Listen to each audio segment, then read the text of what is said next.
Bienvenue sur Africa 24 pour cette nouvelle édition du QG Weekend. Au sommaire de l'actualité, le premier conseil des ministres depuis le coup d'État a eu lieu ce vendredi 25 septembre au Burkina Faso. Une décision particulièrement importante a été prise, celle de la dissolution du RSP, le régime de sécurité présidentielle, l'organe à l'origine du coup d'État du 16 septembre. Remaniement ministériel au Mali, 4 nouvelles personnalités y font leur entrée et 2 nouveaux ministères ont été créés. Et retour en fin d'édition sur les efforts des autorités togolaises pour lutter notamment contre le VIH/SIDA. Comme annoncé en titre au Burkina Faso, le régime de sécurité présidentielle a officiellement été dissous. La décision est issue du premier Conseil des ministres depuis le coup d'État du 16 septembre. Pour les Burkinabés, l'heure est aujourd'hui à la reprise du processus électoral, mais aussi à l'enquête sur les circonstances exactes du putsch fomenté par le général Diendéré. Un sujet d'Arwa Barkala. La transition peut enfin suivre son cours au Burkina Faso.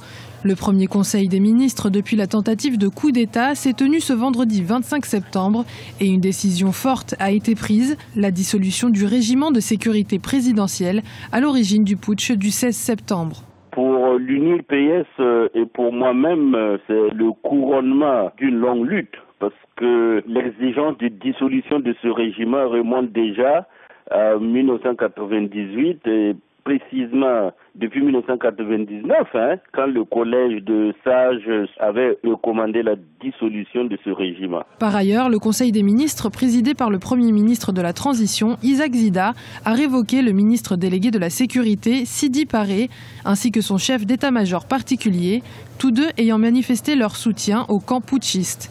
Que tant que ce régime n'aura pas été démantelé, on ne peut pas parler de démocratie dans notre pays. Aujourd'hui, c'est chose faite.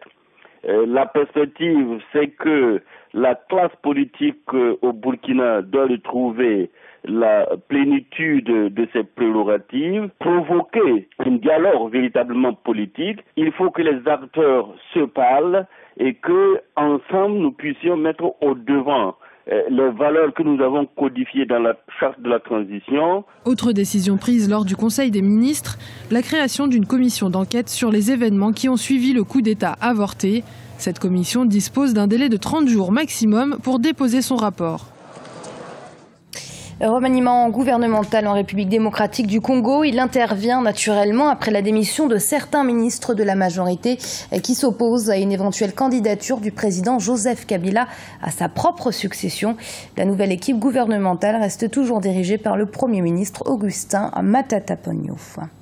Et puis autre remaniement ministériel, celui qui intervient au Mali. Le nouveau cabinet, marqué par le départ de 2 ministres et de 4 entrants, est composé de 31 personnalités. À noter que 2 ministères ont été créés, dont celui de l'intégration africaine et de la coopération internationale. Lizelsi Akizimana. Remaniement ministériel au Mali. Le président Ibrahim Boubacar Keïta a procédé jeudi 24 septembre 2015 à un léger remaniement de son gouvernement, une nouvelle équipe constituée de 31 ministres.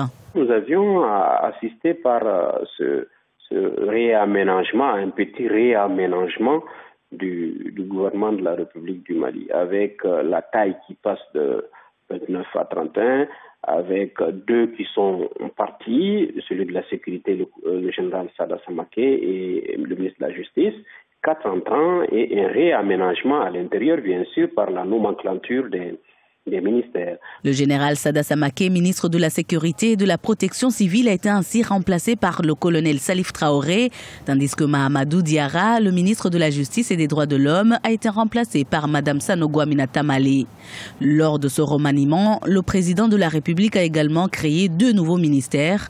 Il s'agit notamment de celui de l'intégration africaine et la coopération internationale, ainsi que celui de la réforme de l'État. La coopération internationale, c'est de renforcer dans le pays du champ, dans la vision du Mali aujourd'hui pour la sécurité des régions nord, de renforcer la coopération avec les pays du champ, c'est-à-dire les pays qui sont concernés par cette situation, la Mauritanie, l'Algérie, le Niger et tous les pays impliqués dans ce processus. Ça vient à point nommé. Et ensuite, le ministère de réforme de l'État pour vraiment travailler à ce que cette réforme soit une réalité et que cette régionalisation tant attendue se fasse. ces réformes qui demandent également l'implication de l'État, mais doit être réfléchie et travaillée en amont avec les autorités locales, les autorités municipales, l'ensemble des forces vives du pays. Le premier objectif de la nouvelle équipe, rétablir la paix dans le nord du Mali, où l'instabilité sécuritaire perdure malgré la signature le 20 juin 2015 de l'accord de paix entre le gouvernement et les groupes rebelles. Le Niger a remis à la CPI, la Cour pénale internationale, Ahmad El-Faki El-Mahdi, surnommé Abou Tourab. Il est accusé de crimes de guerre et de destruction de monuments historiques et religieux à Tombouctou, au Mali, entre le 30 juin et le 10 juillet 2012. 24 milliards de francs CFA, c'est le montant accordé au Togo pour renforcer la lutte contre la tuberculose, le paludisme et le VIH-Sida. S'agissant justement du VIH-Sida, bien que les antirétroviraux soient gratuits dans le pays, beaucoup de patients n'y ont pas encore accès. Reportage de notre correspondante au Togo, Emema Kofi. Depuis 2008, le traitement antirétroviral des personnes vivant avec le VIH-Sida est gratuit au Togo. Cependant, ils sont encore des milliers à ne pas y avoir accès. Pour donc renforcer la lutte contre cette maladie, le Togo a bénéficié le 22 septembre 2015 de 24 milliards de francs CFA de financement de la Banque mondiale. Une partie sera investie pour rendre disponibles les médicaments antirétroviraux.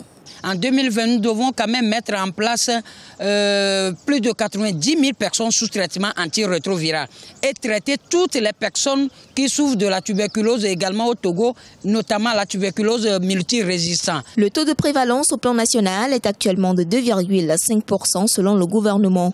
Pour les acteurs de la santé, les besoins en antirétroviraux sont estimés à plus de 40%.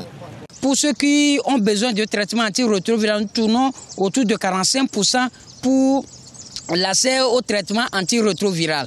Et également au niveau des hommes ayant des relations sexuelles, le taux de prévalence est très élevé. C'est autour de 20%. Sur 100 personnes, c'est 20%. Au niveau des travailleurs ou travailleuses de sexe également, nous avons autour de 13% de séroprévalence. Alors, tout cela, si nous ne faisons rien, alors la situation va être grave.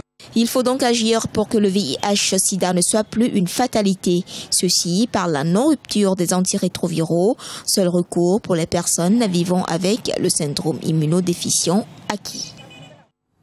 Et poursuite de l'afro-basket féminin qui se tient à Yaoundé au Cameroun. Retour sur les résultats de ce jour. Le Mozambique s'est imposé face à l'Afrique du Sud 86-43. Le Nigeria a battu l'Égypte 97-68. Et puis large victoire pour les Sénégalais face à la Guinée avec un score final de 102-44. Et ce journal a été préparé par l'ensemble de la rédaction. Merci de l'avoir suivi. Restez sur Africa 24. Dans un instant, une nouvelle édition de l'information.